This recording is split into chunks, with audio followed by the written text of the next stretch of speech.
478.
478.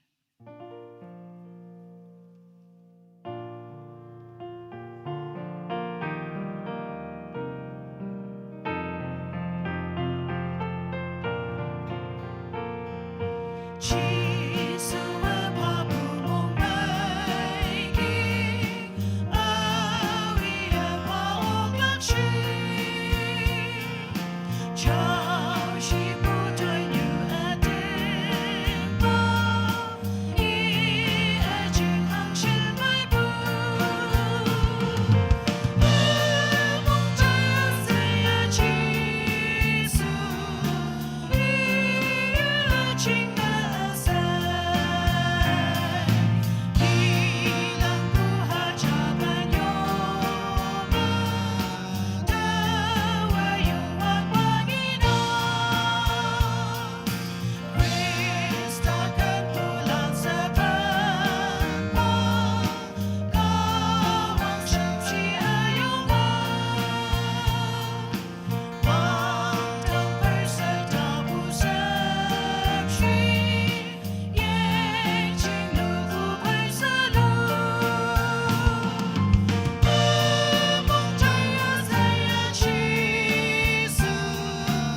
ep ke hymn number 430. Hado aba katok hymn number 430. Episode na menga mayilak wacham shayong yang loka.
Wilanda Napmai,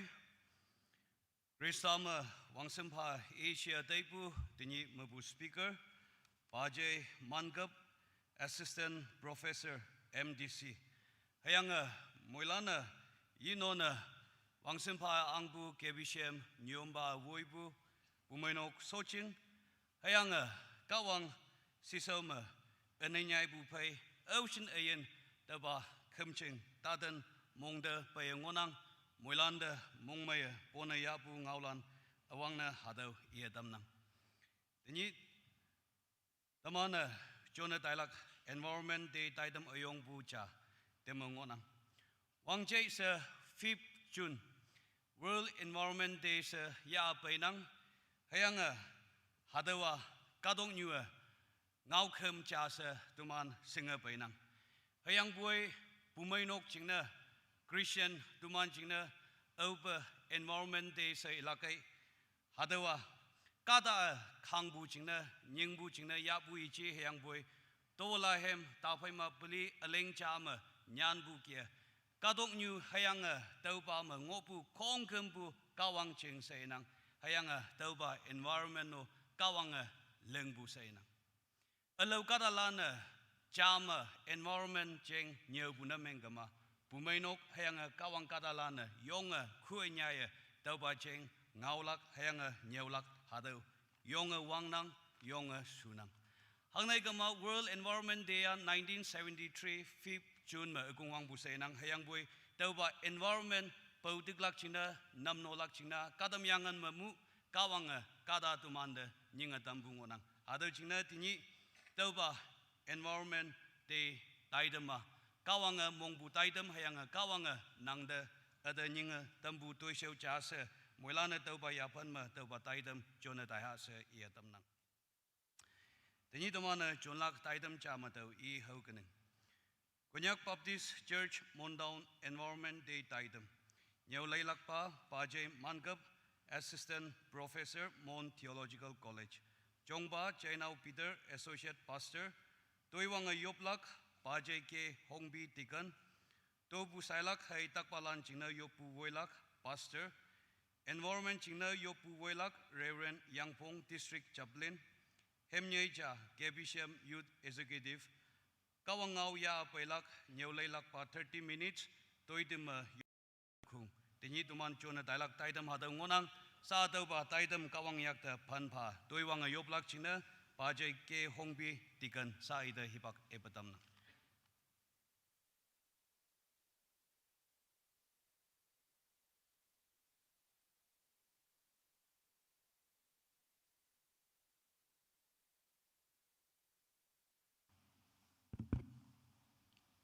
Yokening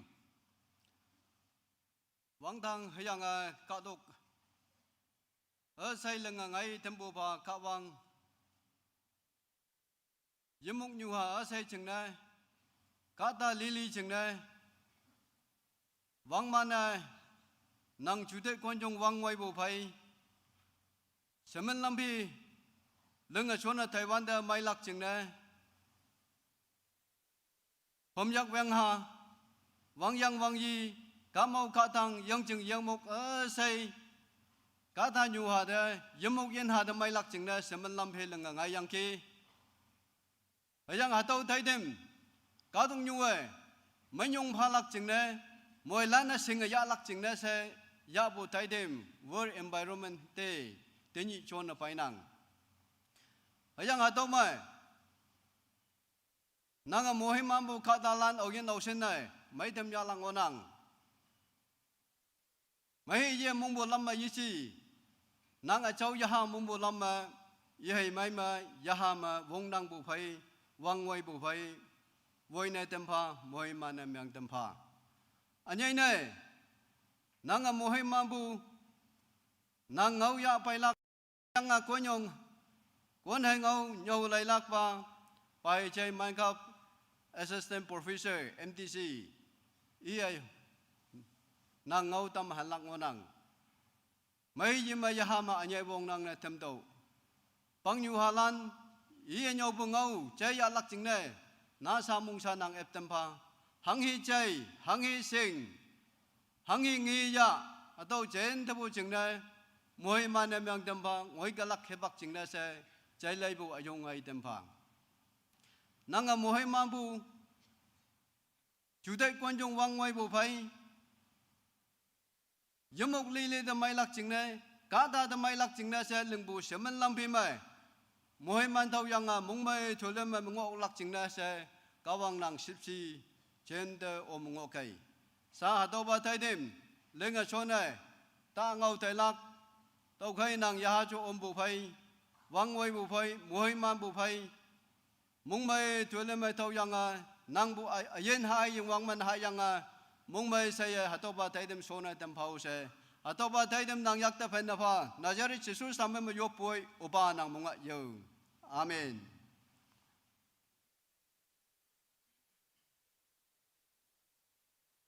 Ta nyi subwa taidam tobu sailak hai takpalan chingna yopu welak pastor sa nyum bada hipak epadam nang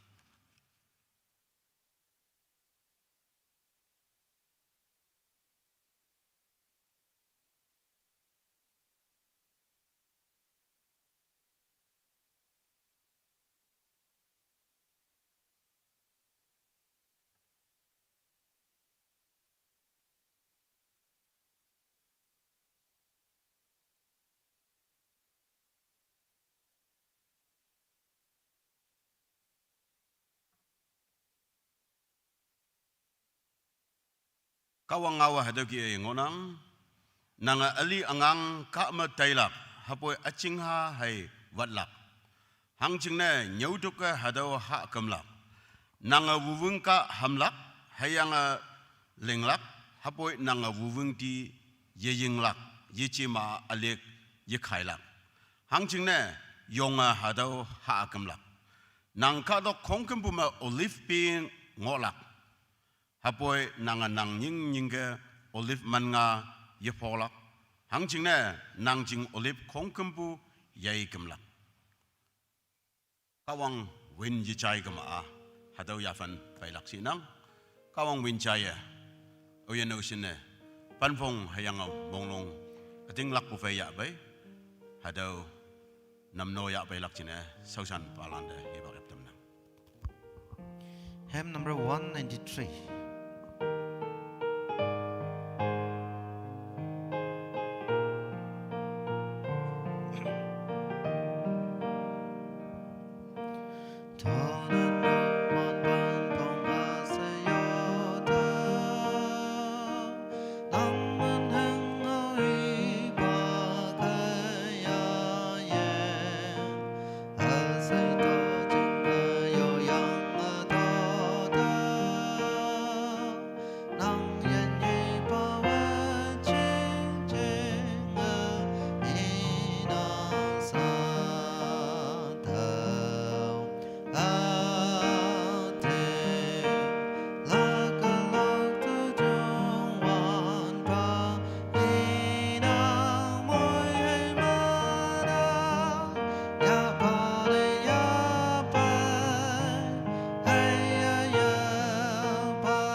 ayim pupu mongmai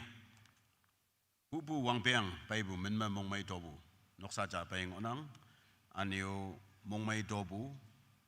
posa em walem opa ngonang hayang theological studies dialogue chingne yokpu ya wanda tobu pabu anio deman fai going hayim ye tobu paing onang hadobe chamse tening theology nyawlak chingna se talak chingna timbu oyen osin candidate alang ngonang ge pumanok mun recommendation ya sodge talak chingna tim ngonang naman yoy so chingma yonglak chingna sidong nang ngoya theology nyawlak chingna se recommendation ya angok bulan ngani buhan meneman talak ngai bukheme and also those who are still studying in theological institution kindly stand yeah Bible college le yelang ngonang iman suti ongbu ngani buhat pamong mele yelak tau jingne naman sut punyu ma yongkai ala talak lan jingne anyu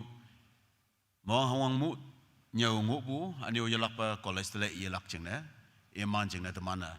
fanfa yu pui pak yalak tamana tobu ya bai bu hado kawang yak te shima taman cham yu pui pak ya achau ba da ba yongwan ba kawang nang amoy mana dambo do ba hibak amai yen amai jing na menyong bu fanang nang mabu mohiman ayong ngonang uwang dang kawang nang song da domana hangheba tobu ya abai hoyak lai pa me yan mok yan na me yoi ling bu yak toi me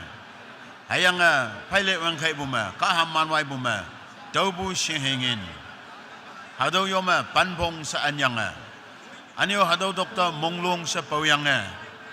hanyoy lepie kawang nang songde ya bai bu ngonang oba nang ngau chai lege piang bu hado ha bu oklak hayang nang ngau yi chai gamaa tai halia tamana tai ya boy leg ya boy nokpu ba yoy ka hamman wai bu nokpu ha bu yoklak kawang nang ngau hado sagi pa ngonang dokema oyen osina ating lak bu pe panpong pha dagi monglong pha dagi kawang nang edo kimbulam moi mana dambu fai imana lingbu dusum okpunge ne damdo damana nang da tobu phabu she hingin dokta yanmok yan ha dokta pawe yoy noksa hayang yoy yen me yoy yen tobu phabu ya phan me theology nyaulak jingne se yongbulan anyai ne daning yaga ya wanglak lan jingne kawang nang yalak palam vui bungodo anu kasi ya ha dokpu me yaine dadam mong yong bu fe ating lak bu fe yakai ating lak bu fe ya ok lak wong pha dam si hayang ai nyaw ngo bulan la i bulan awen ngo nang ge hayang iman college te la i lak adama la i o yi dige tau kema ngani mawanga iman yu college institution the seminary de la i wanda kawang nang iman dok pai si so yombu ngo pha ok pu ngi yang hadaba pu mai nok ta aniu creation emang anong ne tampa wang dang ka wang nang yak te hado yupu ngau muk lili yak baya nang datong mo yupu e tawla na sopa nang mo ye amen theological students lan naman yu college tele ye wande naman ngobu pumanok nyomba hayang sweet pastors lan hayang aniu pumanok soching mabu kawang yayang salam hado idam lak china china damdang ong bue halim hat wok yup nok me as part of your practical ministry, Oyen Ocean, pumanok may dam ya dege, nomanda mong may buto ngawlan u China dam nang. Sa duman takatin balancing na, ipak fim yop pay buki yop lak, dokema Oyen Ocean, yopu yaho yabe, kawang da fanfa yopa, tan kay.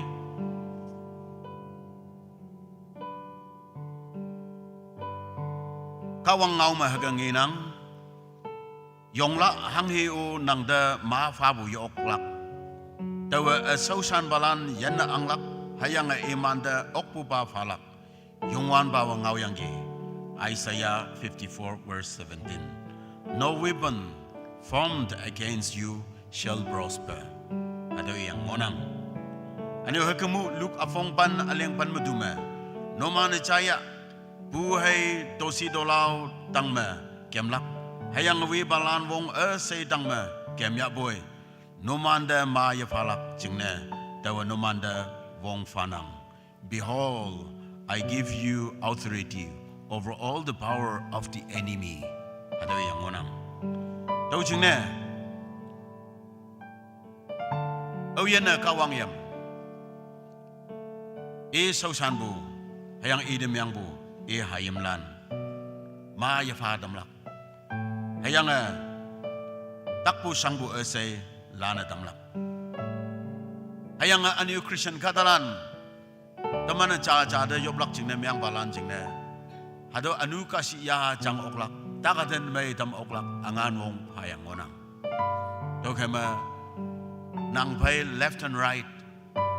takaden bu jingne anu yopu ya bu jingne yongwande nang yopu i jingne ya jingne yong wong bong na myang nang hadaw kan ngonang ambugan ma wangdang hayanga kadong new ho this is the elder this is the church where heaven and earth meets daw jana hadaw kan ma tanap nang may dambu yahu na miyang kama nang ya baibu agenda kawang yakta fan fahu na miyang kama yoyoy suching ma ating lakpu fay yong lak ching na se tong nam yong bu oklak hayang numan ching na yupu pakyal. God bless you. Kawang moy malam, kawang moy malam.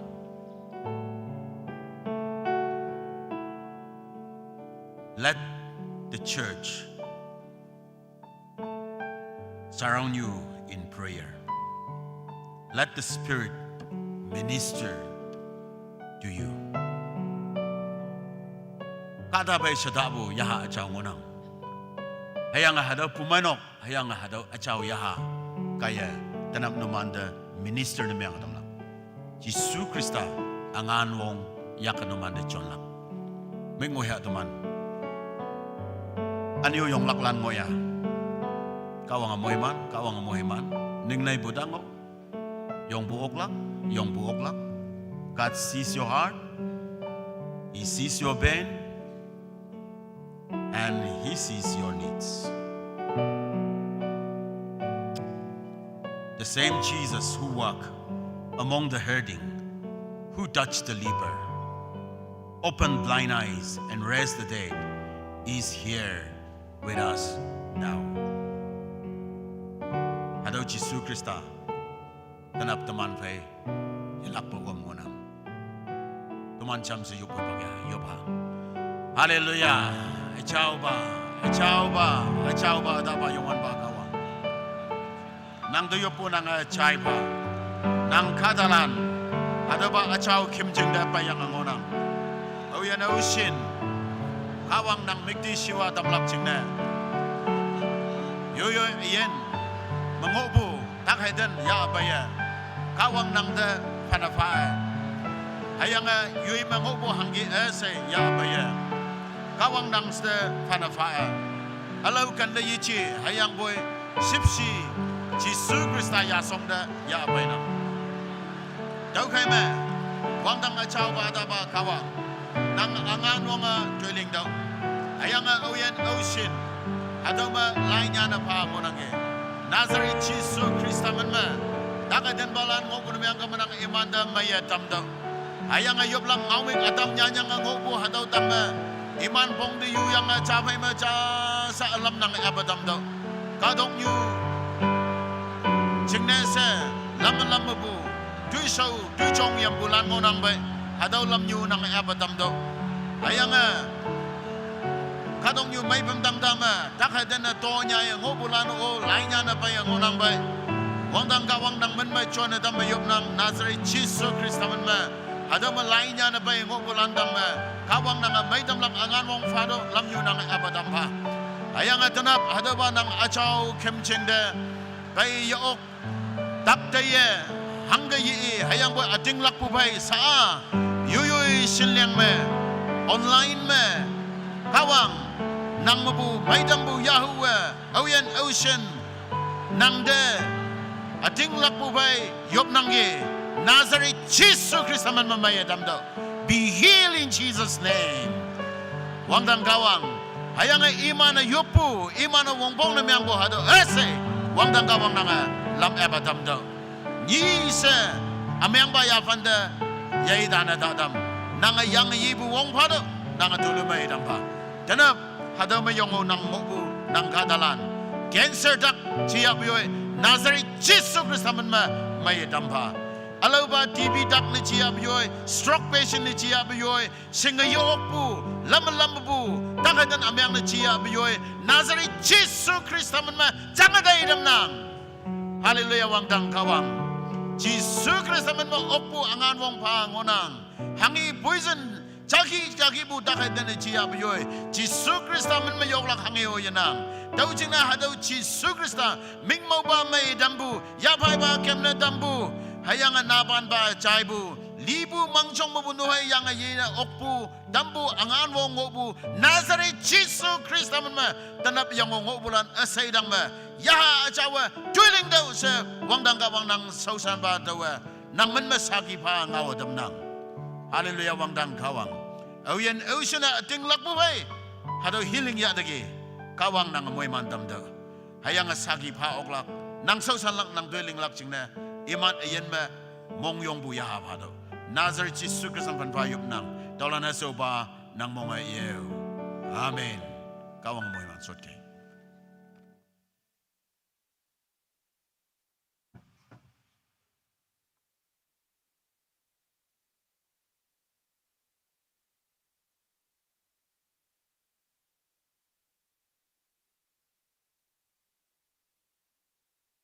Ta lem sebuah taidam environment jingna yopu welak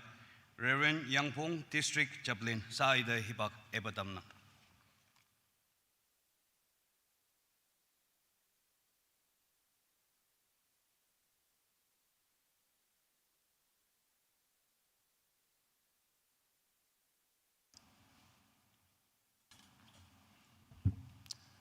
Wang sempang opo dana po jumpa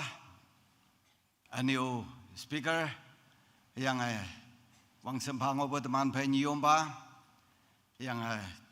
tikon lan yang meang balan tenap environment jingna se yupu woilak jingna se woilak ibu ma tawa jing hang ngau i hu ha tainang yup lak se sa ibu ni meang kama yup ha bu yang boy singlak ni ngok bu kai ma tawa hado environment day hado hang da ya bai bu si hado jing ha i hu tai nang ke hado environment day hado ya bu ataman pai tanap po su chung wei ba i chai bu kia 1973 mai wang yang ke 5th June ma yang boy hado ya lak jing ne ya UN General Assembly ma 1972 ma hadau resolution tim yang ke hadau hangna tim nangai bu si ibne ma kama tamana obem lai siba da lai ya bai lai siba da lai Taiwan da ka wanga ka dong yu hayang wang dang khong gambu ia lengbu hadau jang nginang kadam yang han afong cha ni ma lai wan da creation story ngonang Wang ba ma ka wang wangai wang yak tam ma hado leng yang ki ni sebu ba ma yang jing hayang yang jing dang ma alo shem ngai bu hado ngo yang ki lem sebu ba ni a ka dok hayang yang jing anio ka dok hado dang ma ngo bu yan mok lan hado leng tam yang ki Siang polis buba ni ma wang he linyu sanhalan hadau ling yang ki nga sebuba ni ma anyo hadau yan moklan ling yang ki lem sebu ni a hadau pi hai wang yan ngobu hadau pi hai wang ling bujang enang yang boy nga sebuba ni a yan moklan ling yang ki Anu wok subu banyak ya kada lengyanggi. Tahu pai menaksi nyit subu bama kawanga tului mai yang kesinang. Hadau kawang tului mai bu hadawa ia yonga satisfy. Ia yonga satisfy ni menga. Ai tahu leng buat mai nanggiu sa yonga mongha hadau ki tului mai ya nyui bunga yang ki. Kawang leng yang bukia kadong nyua chừng mai mong mai ma tu lui mai ma kanja ngo wen nang buyang ayang boy 1972 menaksi kadong nyu United Nation hadaulan assembly ma kadong nyua meang buyang kadong nyu chuhi wana yamai buyang environment na yamai buyang sa hadau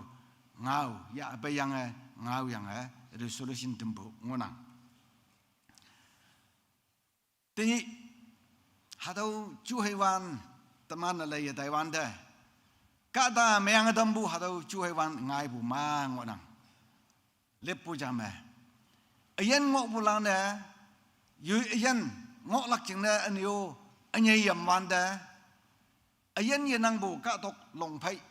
Katok among mu bu. Sawa ngai wan dah. Hadau kaya wang yang meang avun bu. yang ada bawang yang kaya ayan mengok bulan tu sa mau bu hadau ki bungai bu ngona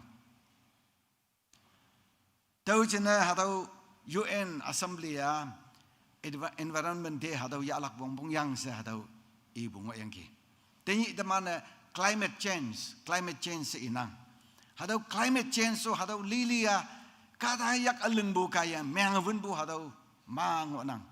kada teman ya pi hai weng akavun nang yang yano cahaya kau dah lansa pai ka doktor yang yenang bukan dah ngok bu yang hadau shui ya yang pipe me engine me shui ya yang hadau yang sai bu me i ngok lak nyui jeng me yang ngok tambah teman yang ngok lakan me ya dai bu jenas yang lebih ibu hadau ngonang teni Israel ka dok mo bodau Jordan yang yu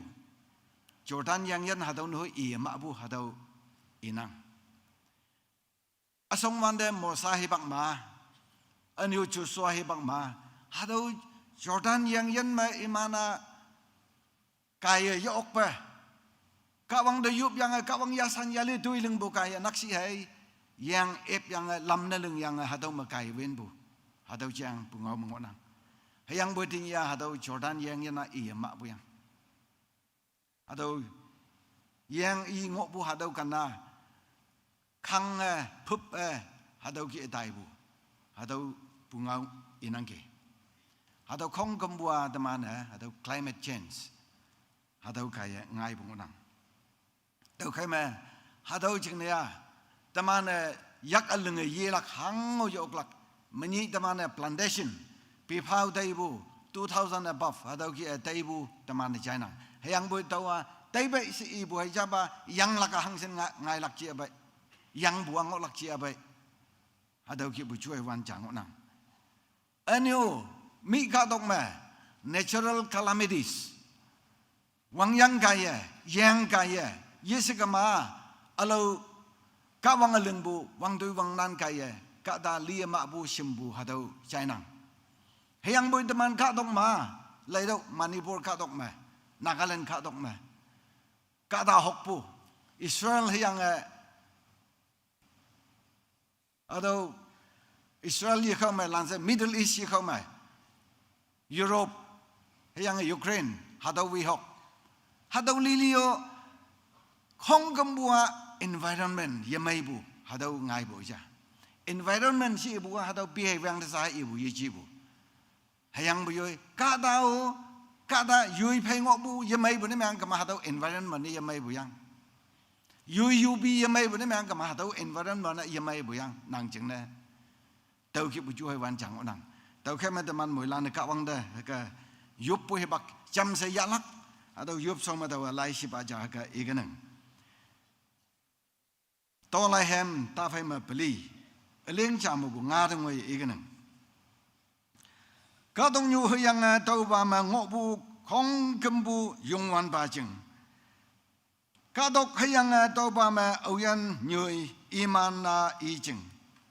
hang jing ne i hadawa yang jing ma leng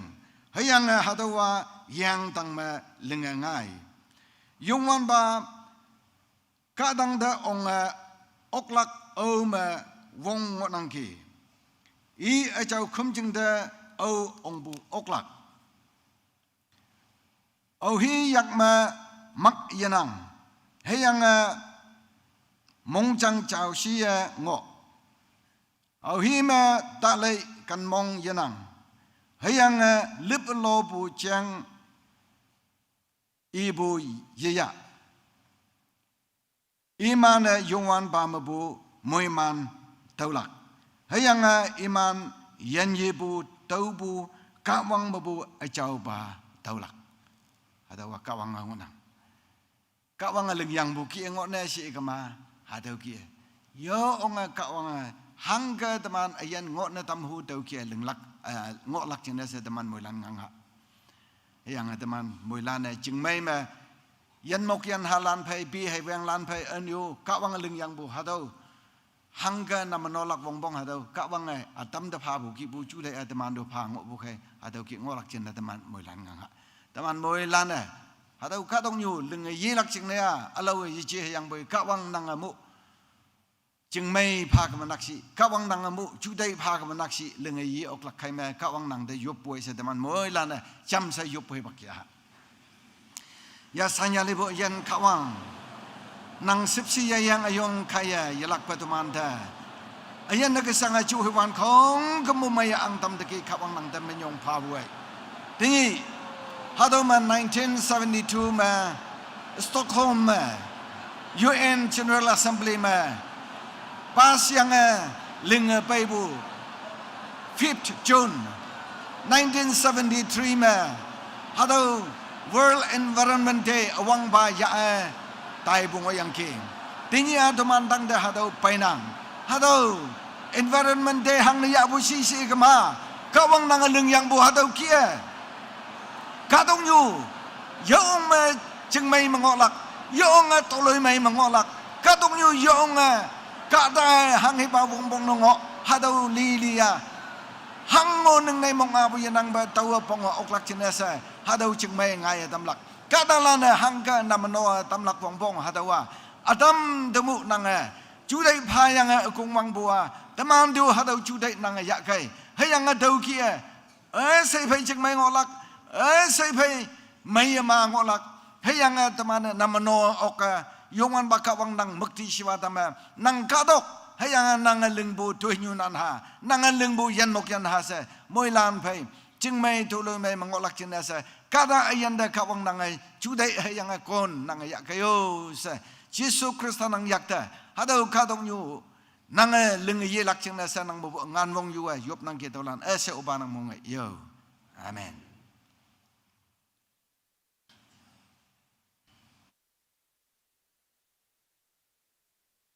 Environment hayang topu hayang takpalan china yopuma woidambu district chaplain hayang yombada menyong panan sa daidam police upa hemnyaija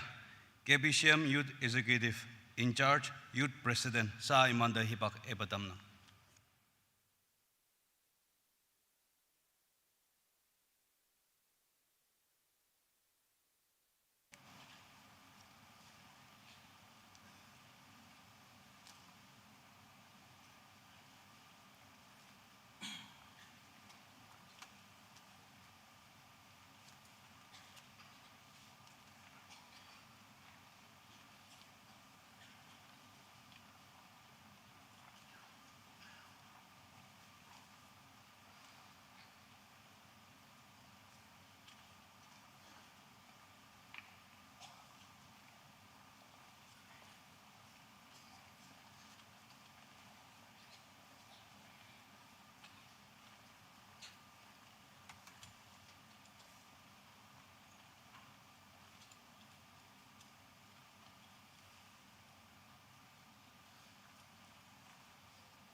ngau mực amai engmung amai phai kawang mực ti siwa tambu KBCM Youth Executive Landa akung manma mungmai yanang kawang yelak pa KBCM Youth Executive Landa moiman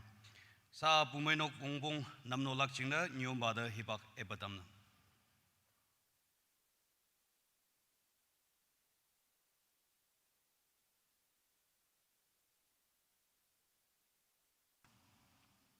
Teman fei Konyak Baptist Church Mondown ni it mangok bukia anio pangchim hayang NBCC ni it mangok bukia tinya Environment Sunday hayang hadau ni teman jina konyo ba cha wong pong na myang ngoyang ge hayang pumenok soching ngau yang teman fei pa jai mankap e nan yuha se tong bukia e de tong do ude hibak phalak ya se teman fei ongonang dokamatini teman speaker Pajai Mankap ia KBCM member hengonang hadau mupu sausan lak chingna mission center me MDC me teman fai assistant professor ne ngonang se akung datau sio damnang teman fai speaker pon ya apu manoka chinghabu hengo cha phaunang chingmelam leng speaker do de cham lai lak chine stong na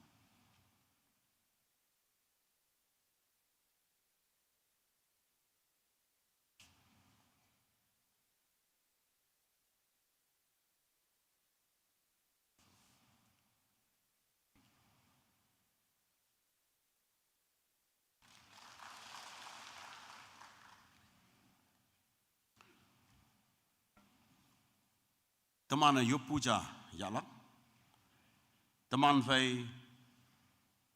nokpan jing soma pastor ne teman KBCM suanbu pajai cakap ngok bayangge hayang ia pastor interview mengayang ukha jing de nyom bana ong de ngonang hayang hadau nyui me teman Wancho Baptist Association mu anyo yalak KBCM mu pastor cha suan ba sa hadau ki tong yang ge tau jine tamana yo patanyang ge hayang tini KBCM mission board kaya KBCM member now si ja pastor son lak jine sa liyang ngonang appointment installation kongkimbua Wancho Baptist Church Association of Halak hayang hada appointment letter sa minlambia ngawlana meni hay pay bujing ne hado now si Pai cham se tai lak pu manok so ching mat ni hai le lak hayang boy tini hat nyui ma omwan de e se hawa taman yo pu cha pha son tai bu ching ne taman fai youth executive ma so da ngonang che hinau nokpang tau de pai lak chine se tong nang taman fai che hinau nokpang a master of divinity so yang bai theological study so yang bai ngonang hayang asong wando o idina garme ministry mengo do bu hayang atani anio Arunachal demu hayang teman border wanjo hadome nokfan bu menok me missionary pastor cha ya pen me talak halim ni ya dalak hayang installation taidama WBCA kai namno damlak dokame ide yup puja pa damlak chine dome tikon portland cham pai lak chine se yup to chain damna Puminok Secretary ong lak sine tong na mission chairman o ong kumailak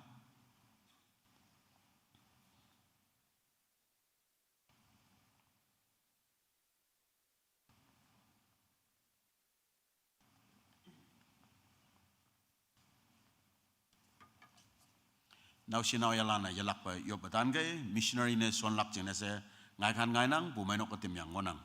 tani teman fai jainau nokpang e missionary mass pastor ne sona damnang kawang e fai omlak chine nokfan bu menok fai kawang om pas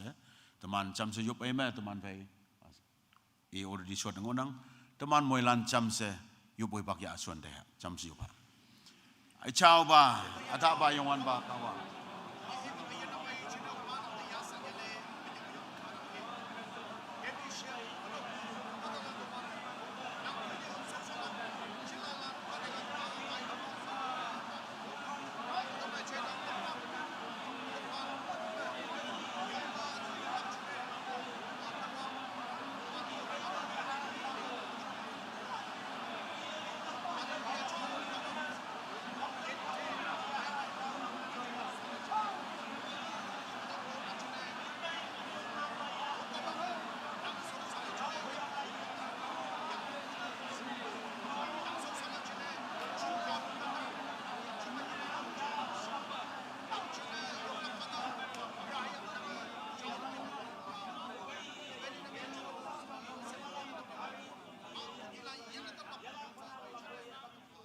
chau ba da ba yong wan ba kawang.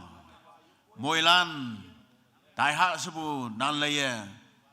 Anya ine theological graduates lan mabu missionaries ne so na dainang. Tau yoma tani China nokpang e so na dai boy. O wangdang kawang hadaba pumai nokte okpungi anong ngayene dampa. E dwelling so sanbu pumai nokma kawang nang e nyomba amene John pa. Hayang sending church hado KBCM yelakpa yahama mission ma wong nang ngona dampa. Wang nang kawang nang yak fan fayub nang ki tolana sopa nang mga yeo. Amen. Teman bay nokpanga cinga mon weles ngonang hayang teman dikon uje wang do inok nausi ngonang sa yelak ko siya tamna. I jing na yelak pa yup pume chama.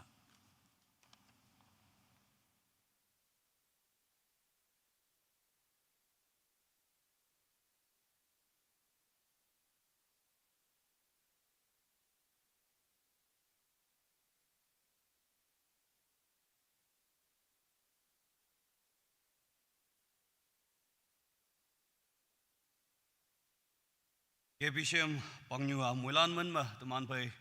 China nokpang da congratulation hayang tauba ministry chingda best wishes tauba muiman ngau ilak pa chaya damnang sa mulana kawang ngau chailak sa kawang ngau ya pailak chingda nyolai lak pa speaker pada sa hibak epadamnang.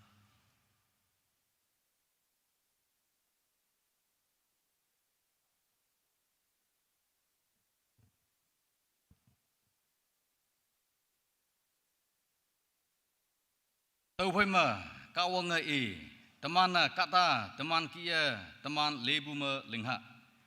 hayang yang jing yak tang ma hayang wang au ha tang ma hayang jing yan mok tang ma hayang katok nyu asai tang ma hayang katok ma lete kembu asai tang ma iman nokpu na mengdo hayang kawang yui kia kata lingangai kawang lebu ma iya i ngaina tam natan hayang soko iya iman ngaina tam hayang kawang iman muiman tam hayang kawang iman de i calun tu hayang mawa ngaidu hayang katong yu mana tam hadau tokta okto hayang yang ching nya tang ma hayang wang au ha tang ma hayang katok nyu ma pobu ayen ngokbu semel lampe tang ma nokbu na mengdo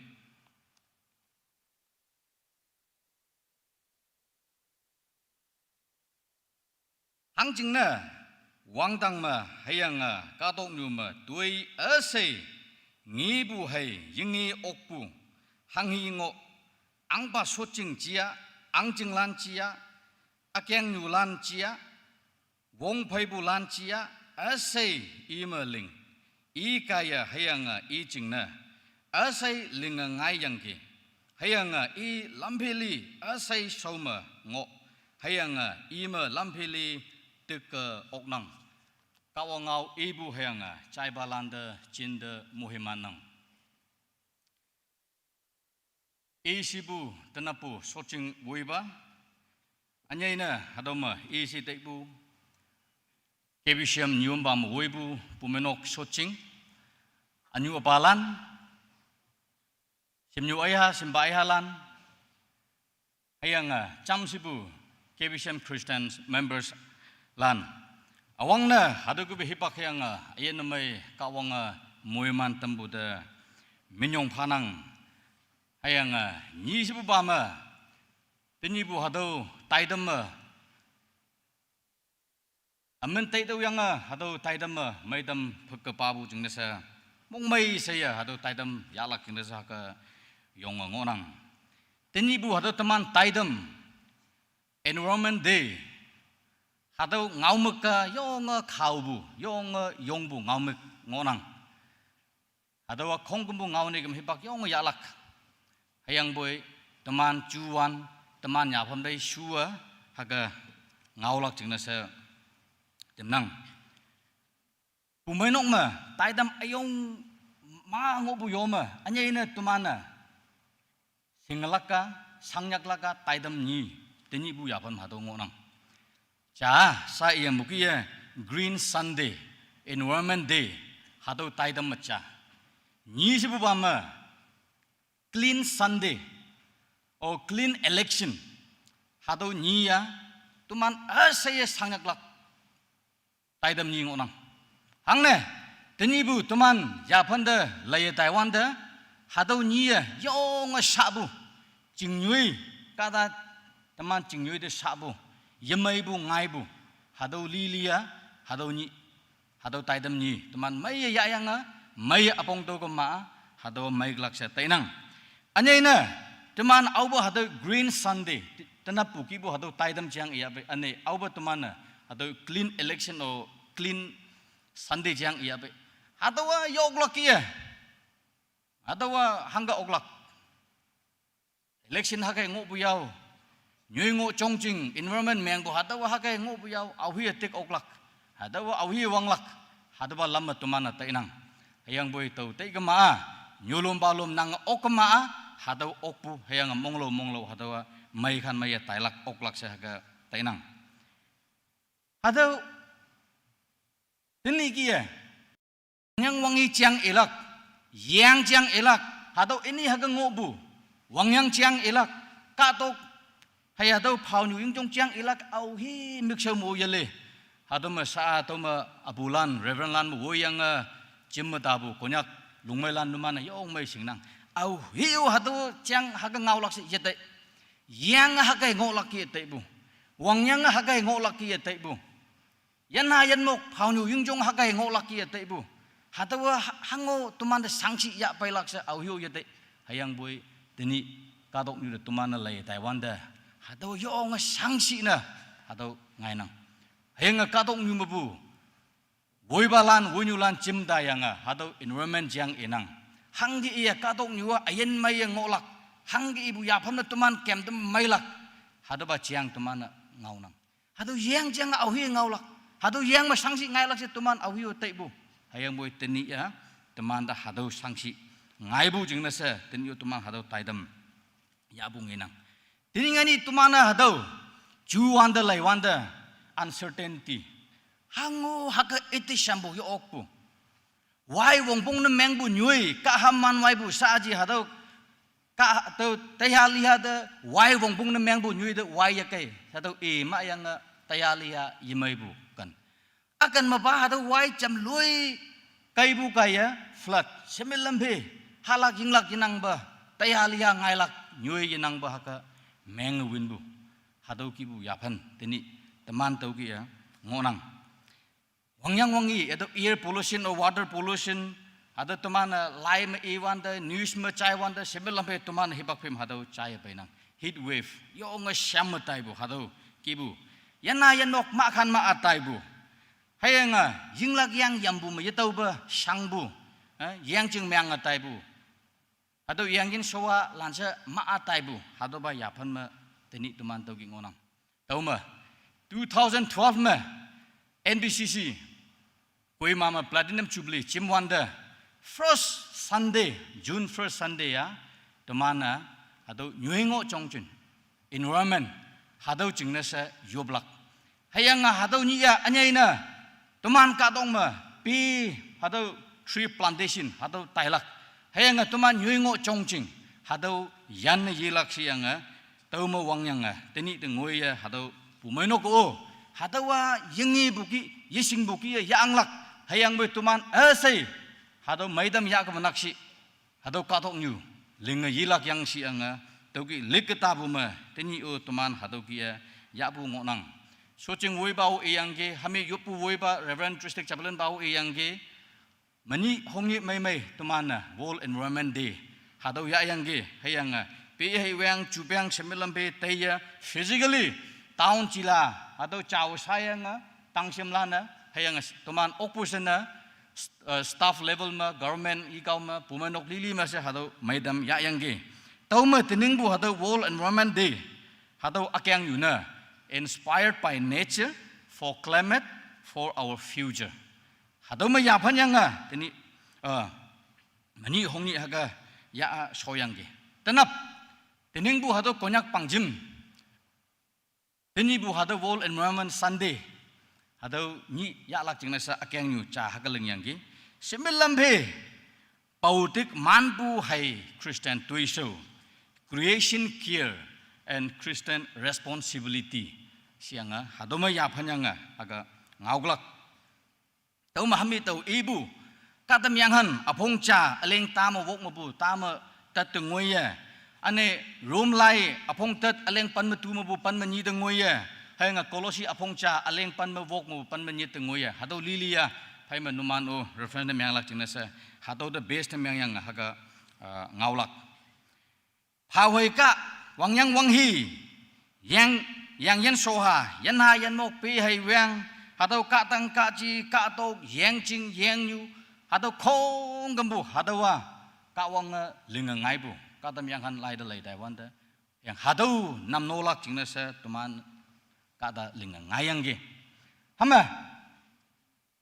then ni hado lana hangi ba ya phan mong nang ge hado tuman moi lana cha ma tai lak na ngai bu yang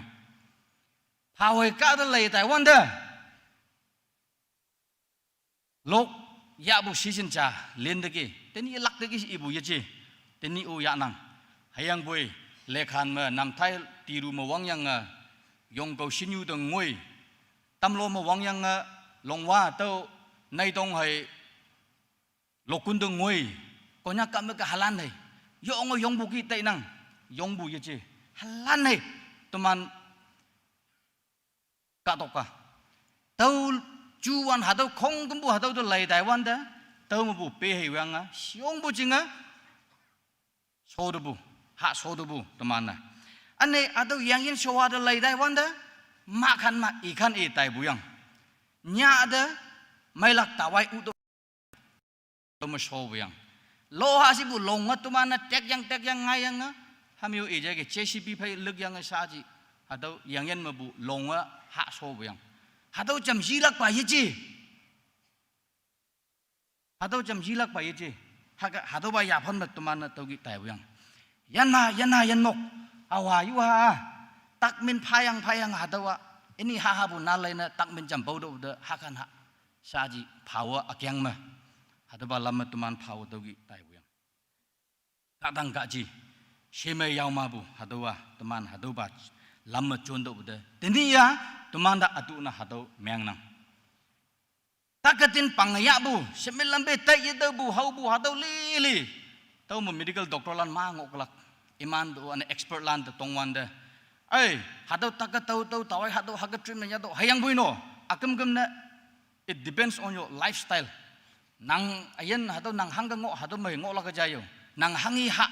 hado tong ngok la ka jayo se hado ki inang tuman hangi ha bu si tuman ha bu yung bua lan se tau tawai pe nyet yang bu hado semilam pe hado ha bu yang tuman hang na tuman hado ba yenang hado ki bu juwan ma teni tuman ngonang hado ki tai ga ma tuman where are we heading to we are heading towards no return cham hing ya tau wang bang da cham yi yang tau ma ching ya ilak pa ye ji sa ji so kan so tai bu yang hado ba ya phan ma teni tuman haga ngonang awi ling na yelak hado tailak na tuman ngai wuyang tuman na halan nok mabu yui nok sama yui pongjong ma na halan pu pai nang iman da yong mai pau tik nang education the best yui wan kon mai bu hado education phalak jing se tuman iman da shon nang pau tik nang hayang boy can we guarantee them iman da tuman hado hangi bu hado environment ang do lakshi can they survive hado ba yaphan iman tai ga ma ayen ngo oklak sia hado chuwan tai lang na ngai nang tumana iman jing the future hangi si hangi bu yaphan iman jing yu lak si hado tai lang na ngai nang bible la ya tai wanda hame yang bu kia ka wang ka ta e kia in the image of god hado ling ngai yang gi hayang hado ling ngai bu sa ye chi hayang bu hami to lai ma iyang bu kia hado semel lambe tang ma yan ha yan mok yang bu hado yan mok khong tum bu tang ma nok pu na do rule over the nature iman tang mo wang lam lak hado pha do yang ge hayang boy hado ma tuman na pien bu wa wang lam lak iman da hado iman tang wang lam lak si bua hado English ngau sal abuse ne meng lak destroy ne meng lak hado ba yichi hayang bai tani tuman hado ba yapan ma tainang do rule over hado da lai ga ma ka ta hado shemil lampe tang ma aching ha yu na ka wang e ki ling do da iman tang ma nok pu ne meng lak ching na sa ling bu hayang bai pau tik lak pa yapan ma ling ngai bu ambe Bible misinterpretation or hado chonyang lebu jama hado hawai shemil lampe yan ha yan mok nyui ngo chongjing hado mengbu hado tumana hado nginang ka ta nam no ba cha na caretaker na pau tik lak pa na ling ngai bu si nang hado ma adama ling ngai yang adama if ni sa ji iden pe sam imi ang do yang ge hado mo yang English ngau sale paradise sa ji hango mongsang mongmyang bu yenang ba ya jai nap jai ni jai hado ma toloi mai kem lak ngo lak ching na se pha bu ye ji hayang bui hado iden pe sam imi o tui ling ha lak ching na hado na sa ling bu to work and to take care of it hado pe san nam no lak hado mo ngo lak ching na se ka wang commission ne meng bu hado nginang Hebrew ngau sale to work si gama hadawa ane to serve nam no lak no tui heling lak ji hayang bai pau tik lak nam no lak king na sa ling ngai bu hayang ali tuman da wong pung na meng bu hado ali semil lam phe ya phayang ge hayang ka wang ngai e lai do ka tong nyu a sai ma ngo bu ali lek bu pham ha wang yong a sai hayang pe a sai amakan ma ali lek bu pe lek ngonang tawa numanda phanang numan chingna hadawa ha yingna ngolak katam yangan apongcha aling tam manda inang aliya ining ning dia ngailak pa lam yije hadawa tumana namno kam hai ngailak ta ka hamnang tuman hadawa aliya tuman namno tai kam hai hadawa yangbu hayang halak na mengbu hadawa tuman phayang ni tauki mu atamai if ni do hado iden pi shama hado ki nam no lak chingna sa linga ngai bu ane commission ne mengbu tumana nginang room lai da lai wanda hado ma yonga hado creation linga ngai bu semil lambe sangbu sappu jang hado ma imana ngau yang ngonang to ma anyulan sekolan naha wangai ngilak hipang ma sangbu takbu hado kia the groaning of creation teman bai hado room apong tat aleng pan mutu malaya ta wanda hado kia ngonang hado ba ya phan metni ya ka tong yuma tau kia sangbu sa nginang hayang hado kia sangnang sa teman jingyui ane teman wan kon do o teman cham lai ha teman ya phan lai ta wanda kawang tuman de yong kanbu mui manbu kawang se tuman tainang hangne tuman phabu hadau kadok hadau de leido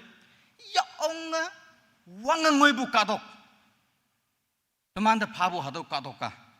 mui lan u oklak hadau kadok ma tuiling gama ha oklak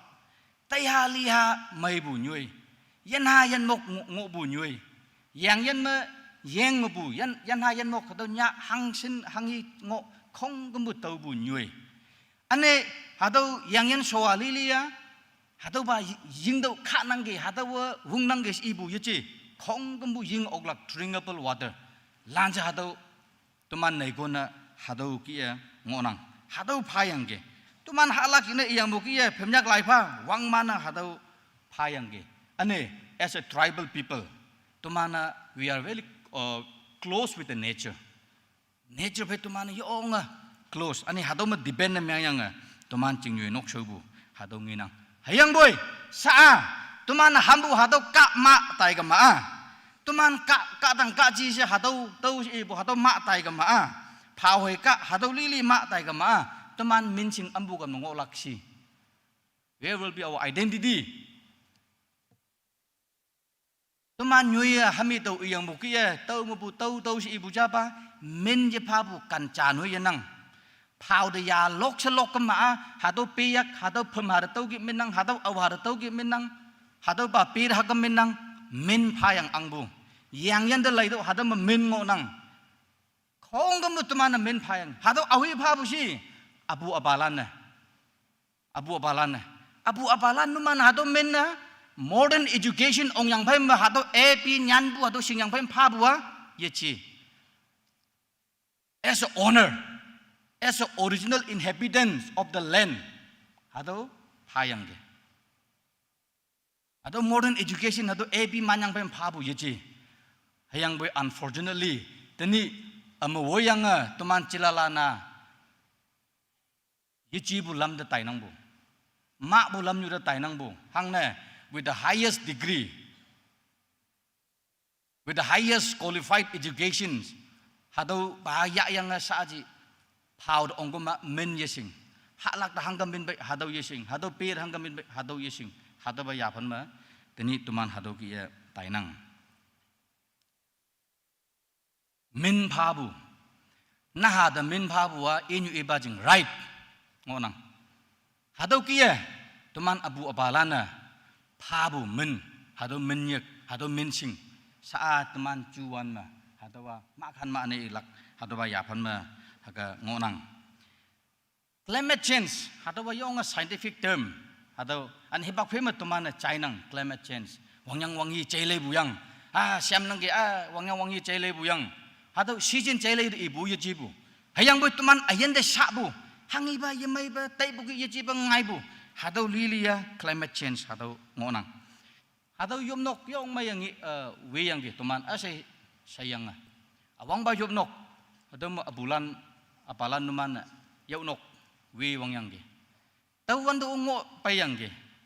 tau bai ma yom nok ala cha we tau ma fan ceiling fan pa yang hado bai wang yang yong mai tini bahasa tuman hado ba nok we do bude esi bongbong na meng buyang hado ma hado yapan de taiwan da hangsin power consume de meng bu hangsin yapan chele tai bu ane hado li tuman da mai bu ki hayang bu it also has a side effect nam no bu mo hado yo ong sang I think pumenok yak chong bala na yo ong mai singnang be lekyang nip ka ma hangsin na yup nok nam no bu ma yup nok chimbu hado course hado ba ki hado lili ambu gam nang ngai bu si wanda ka tok yang jing bu cham ngai do bu yang it's in nature yang boy tuman sa ibu ba ye ji me ka tok nyu hado ba strain ma taiwan da hangi ya do nyu ngo chong jing tuman jing environment da sa bu hado chang ibu hado ngo nang nok koi bung hado shimilam phe sa ji tuman o haga cha khan ja ngai bu ma ling nang hayang me sa yang bu ki ya esi mong mong ko mai tin nga nya to le mai ok bu yang esi awi sakok lak khong kamu sakok bu ji bu yang ngo bulan mu the rest hangge ilak hado ba yapan matai kama ka dok nyua imbalance yamai ba hado yapan ngai lak tuman nginang ane shampoo ni ning sabu hibak hado ki shampoo ma ji ye wangyak anyai na sham nang long nok ma ngo bulan hado yaning takap ep yang ngai ling le pong bai wan de yo nga wangyang lembu hado tuman hau nang atau releasing the gas heat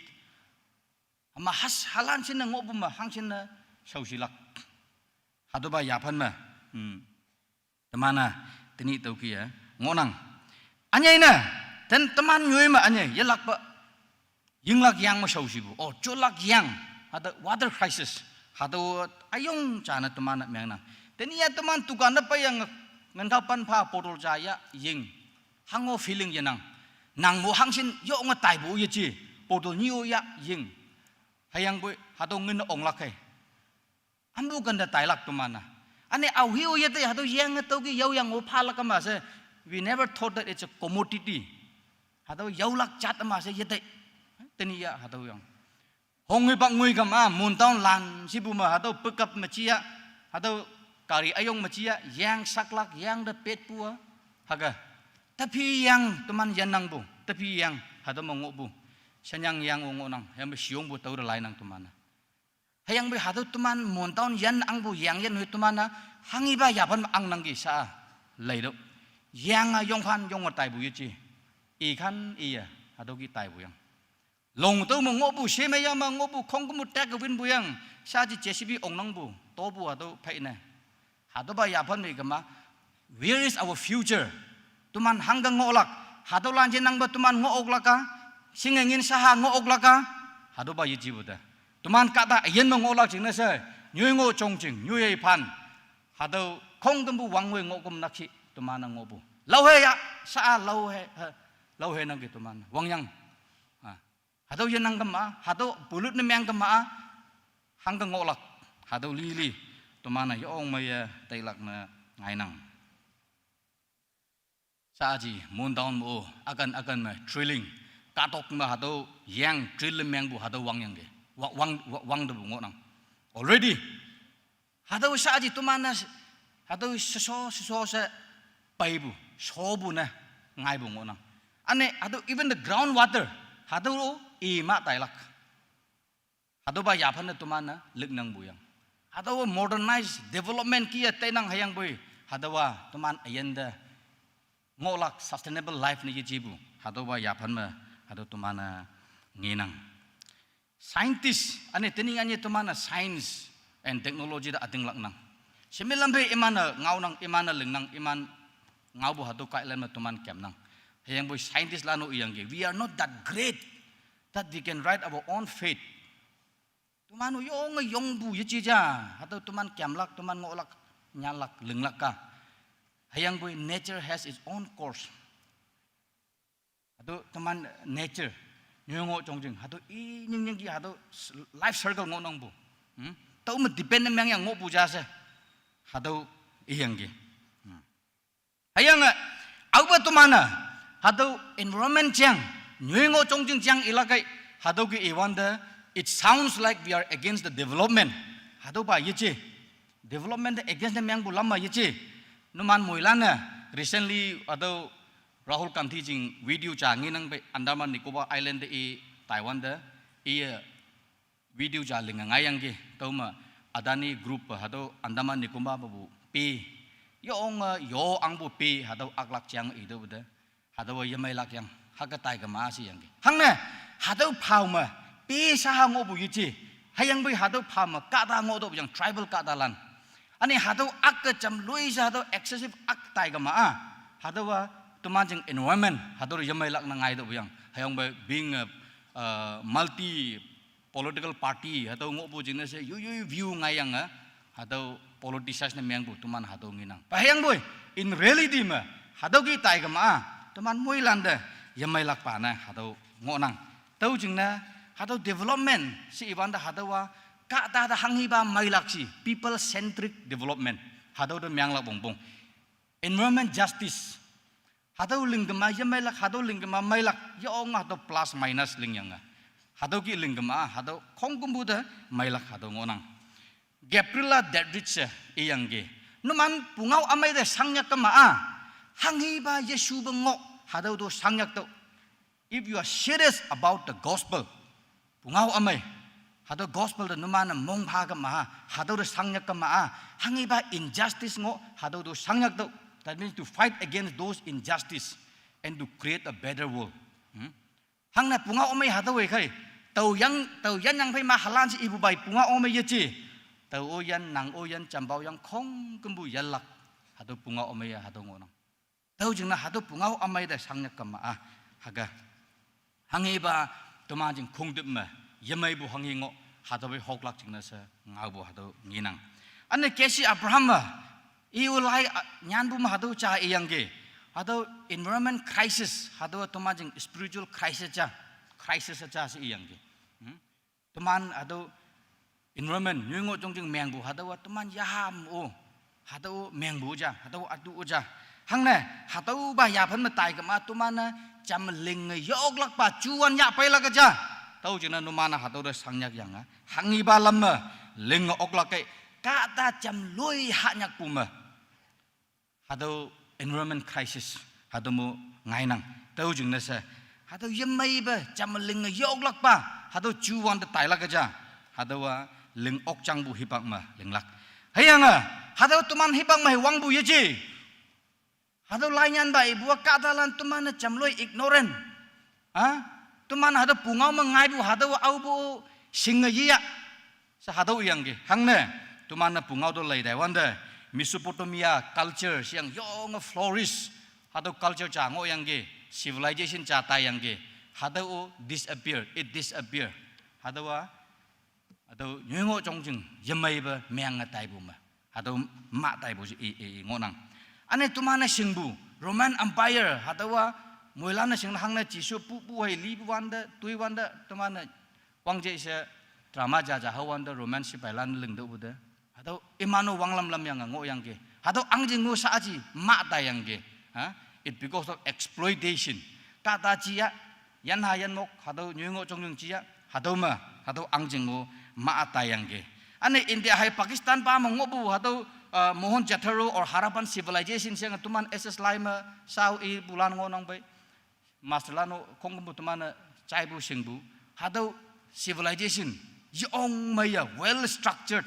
lengangai bu taugi jingyo ngobu hado ma tai bu hado lilia ecological degradation ma ngai bu hado lan ngonang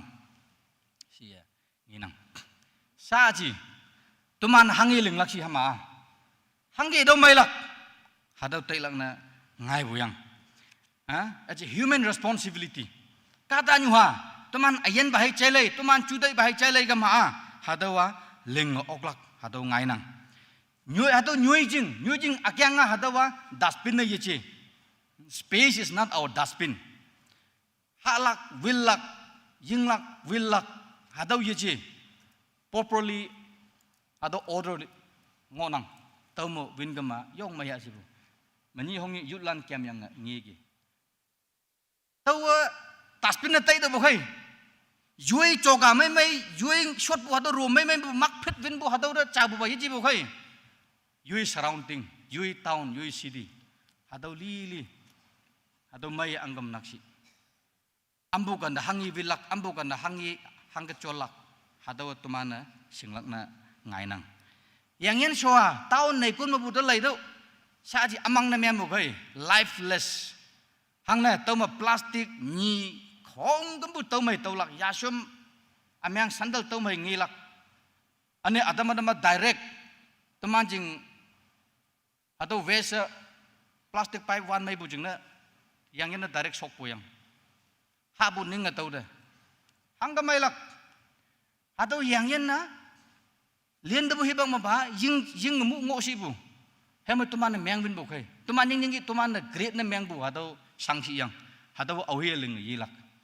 atau lenglaka tumanjing tuisong onang tau jingna yang yen atau soa sa tahun nei kun mo bu atau tasbin yeji mak ta sip tau da kem yong wanda tuman no sip nang hamla no sip nang tukan mabu chabu ni yang tau sip nang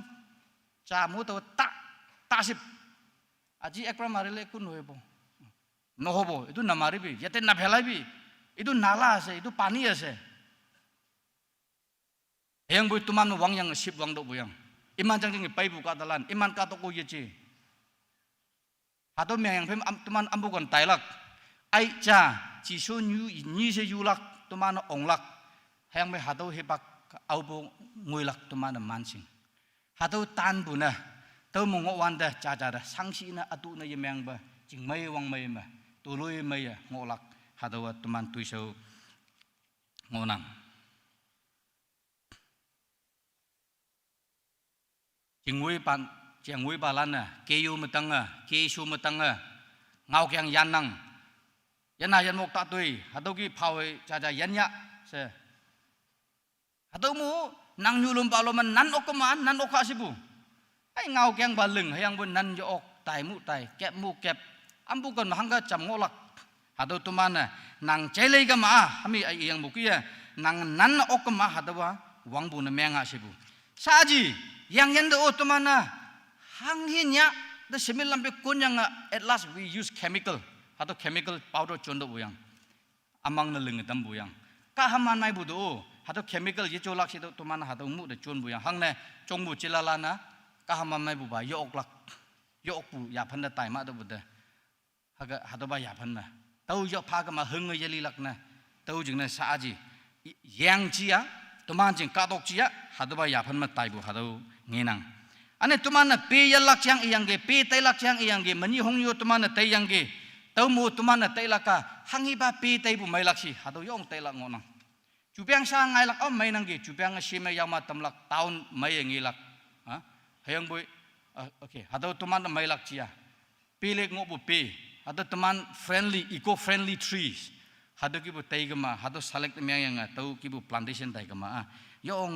ไม่ลักนังงนังมีกาตัวก็ซาจีหาตัวจำบุคัสมีร์กิบุมาซิมลากิบุมา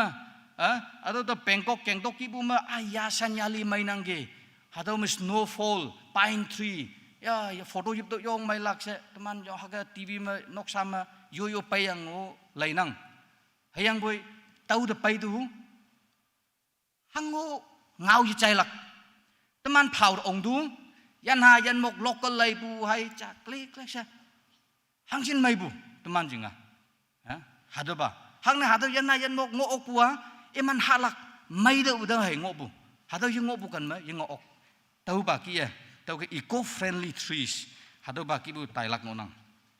he bak phe ma chim jing ma mission center mo o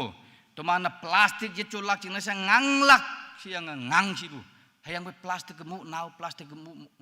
now tai tam ngo lak hado je chun ka ma hangi chulak alternative man ngai ok maling ok haga yong sang bu hado ngonang ane e-waste electronic waste taman mui lan nok ma e-waste ngonang radio tape record hado mo wang yang saji tv hangsin nei nok ma win nei to yamai mai ang nei to upok hado wa electronic waste ambu kan siblak hado wa chak ka winya boy wang yang mang lak yang ye chak nei ya boy pok pok pu yang ka tok to sib na be hado ka tok halak pa u ye chi hado ki ya tau jing na hado ki tening ani ane mobile ngai bu yang mobile ngai yang phe ma ka ta ja mobile hangsin ngo bu hado khong kum bu e waste yong yamai bu hado wesa hado hangkan nam nolak hado tumana tailangai hongyu bai timo bo ma to tv yo bulana world cup offer ma tv amyang ya pai ge iman na to ala with offer price ma pha ya pha bai si bu to tai bu hai mun taw no ong yang cho mai bu kari ayong cha ma khong kum sai jam yang ta si bang tv je to ya tuman jing sang hanggi o ngai ha si bu se bai tai ngok ge ma ngok lak nok li li ma atawa electronic atau waste teman sanksi ne meng bo hado cha nginang we have to be responsible to God ka wanga teman da eki lengayang ge to ke teman hado responsibility ngonang hado teman syang yang tailak hado lenglak ngonang anya na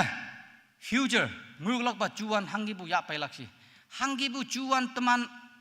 pailak jinda generation hado ang dolak si hado wa sa ji teman yang mai ngonang iman yang mai ji hado wa sa teman ngobu yapan hado mangailak hayang desmud tutu hado scholar cha hado ge yang ge i nyan bu laima resolving the ecological crisis of the planet is no longer a problem we can leave to the scientists sa ji hado meng tai bu hado nyingo changjing hado environment na hado ling yilak jingna sa scientist sa hada anglak hado ba yeche but just as we are part of problem we are also part of the solution hado linglak jingna sa menglak jingna sa tumano maitam ya bu kai hado tumano maitam ya yang hado wa ling yilak so i hado iyang ge 2014 according to hado Indian land bu hado pungau do lai Taiwan da 2024 sorry 2014 ji 2024 wang penga hottest year siang hado ki ya payang ge hayang bu tau ji sa ji the scientists has predicted 2026 the ning bu hado wang penga yong sham bu wang penga mya la ka cha si ngonang to manda yong sham la ka cha this ane au sing bu ngai wang tau ba sham su tai no ok hayang boy hado 2026 sa yong sham lak hado wang penga cha si yang ge ma bu kan ma sa ji heat wave heat stroke kaya kadalan 5 bu tumana ngau China hado 45 and above 50 Celsius degree the hado temperature ongbu hado ngaulan China school man na halan short yok office ta kadalan tai yok public places past 10 train ki bu ma hado ki bu kada jingo ok hado ba yapan ma ngai nang somehow hado north east zone north India hado wa acheng ha tamu bu yang nang yang boy tuman ta noi halan sin na pok alaulan da hangsin cham samatalak hado ba chuwan ma tumana ngonang hado ki bu yapan ma power hado sa to mo one tai bo ya hado power consumption yo ng demand không có mua hado power bong bong tukan ba chia nong mo ngobu chia office chia school chia không có mua hado power bong bong hayang air cooler hay Asia off lak hibak yanang hang na hado off kama yang ok puyang hado ki kama higher hado yo ng power consumption lui bu ane demand yo ng lui tai bu hado ki bu nginang hayang prime minister Modi o mele kyang ma iu hado announcement ge that katalan temya yo teninga hado ki bu heat wave heat stroke ngai lak yang we are heading towards dangerous summer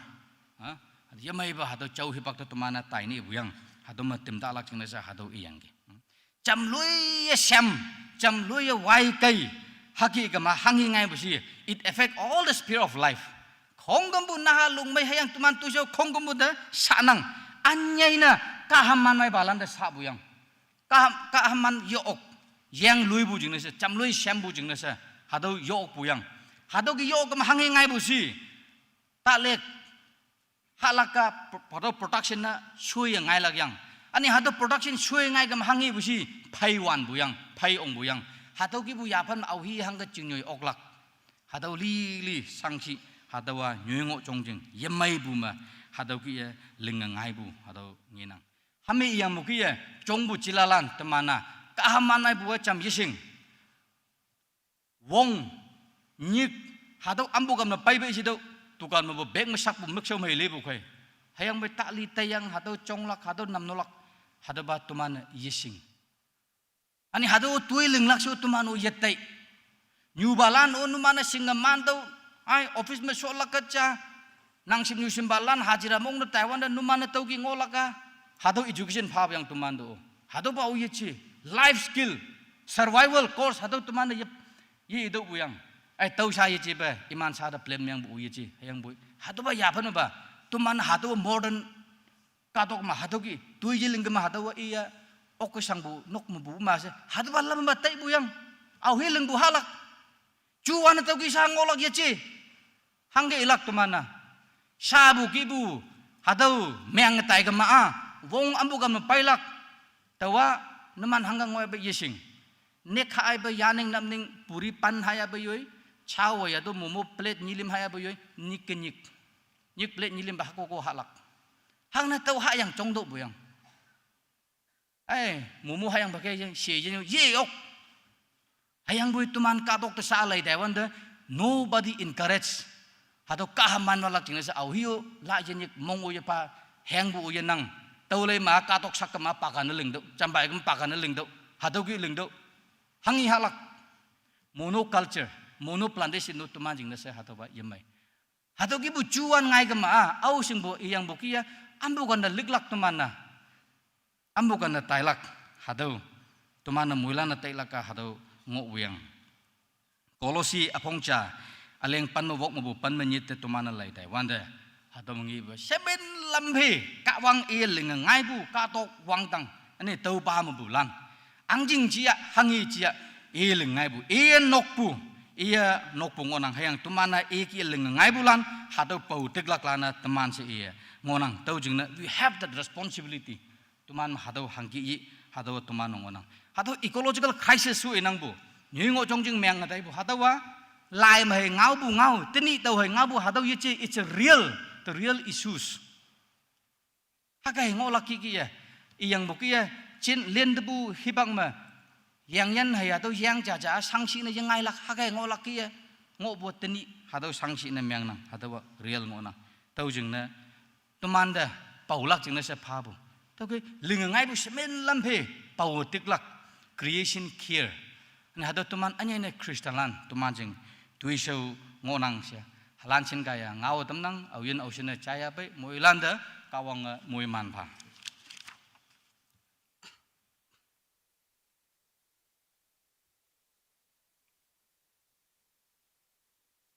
Moilana kawang ngau chaibu hayanga yabu kaya moilan namno ba amai yakchong ba amai steward amai jana menglak sa mongam nang nyewatambu speaker pada munyong panang kawang ilak pa nang ayen tuisau hayanga ministry da moiman shi sa kunga hemja loklak hymn number cha, Nang Hangsin Yongbu, hymn number 1.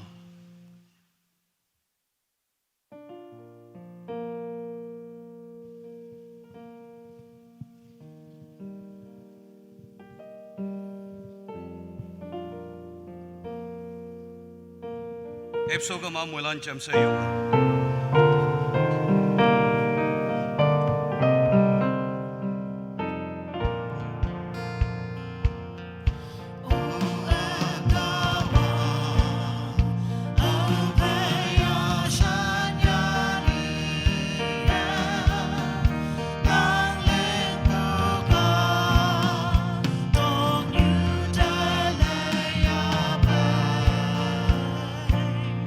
Sama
sa kemba taidem toidem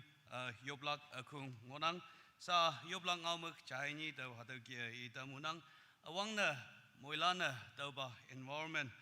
namno pautik oklak china kawang de chudai konjong yu yopa other environment pautik laka shared responsibility collective responsibility ngonang other china dumana pawepen ngoya pui kawang de amyang chana yong maya tau ba namno oklak china kawang de chudai kon yu yopa ni subam tau ba environment na takyang sangyang ngonang moilana singnang landslide floods earthquake unnatural tau ba paibunginang tau ba maidampa healing yu yopa hayang tau ba healing nang yak ayak mangonang nang namno bu okuna mengama tau pautik bu okuna mengama tau ba nature healing tau lang ngonang hadau chingna tau ba healing wong ngan yu tuman yopa hayang tau ba taidam wangangoi tambu china kawang de menyong pa tuman jamsa yopa yana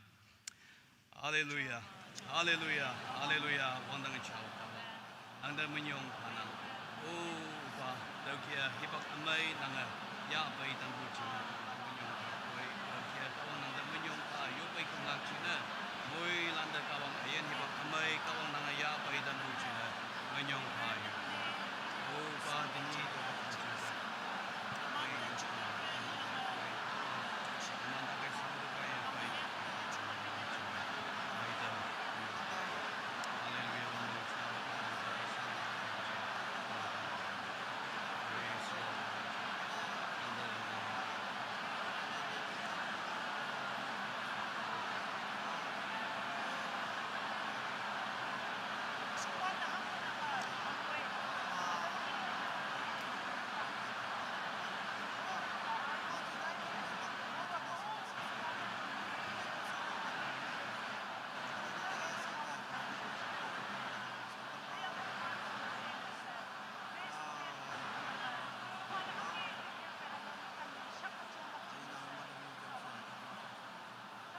Wangdang jauh kawang,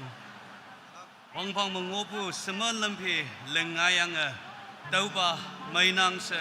yang pay menaksi kada ya payang tauba environment pautik lakchina namno lakchina nyingatam yangki ayang atinyi dengoya kada tuman tauba environment wangangoya haing tuman chingnyoya painang tauba environment china nangda menyong paboy ayang boy tuman anu kaya yising iman bu kaya tauba environment sangatam yangki mengatam yangki o upa tuman de amyang wanatampa tenyi nangauma kuenya ya tuman sengaya yangki yoi nok te lei yang yoi nok ma kungwang yang tauba environment de kanlak pautik-lak nabno-lak tauba chudai ko nyakai hayang tauba environment lengai-lak hilna menglak tauba wong engan moilanda yakai tenyi tauba environment item ayong pucha ya bukaya kada nyua tuman saat jingnai che yang boy wang phang ma ngopu kadang kachi yanmok yanna bielong se china mui man phai bu taidam ayong chana mengna tampa se tauba taidam shimai pa ma solen dam bu china nang dam menyong pha yana daiba upa nang mu bu sep shi mui man yo poi taulan se upa nang mu ngai yo amen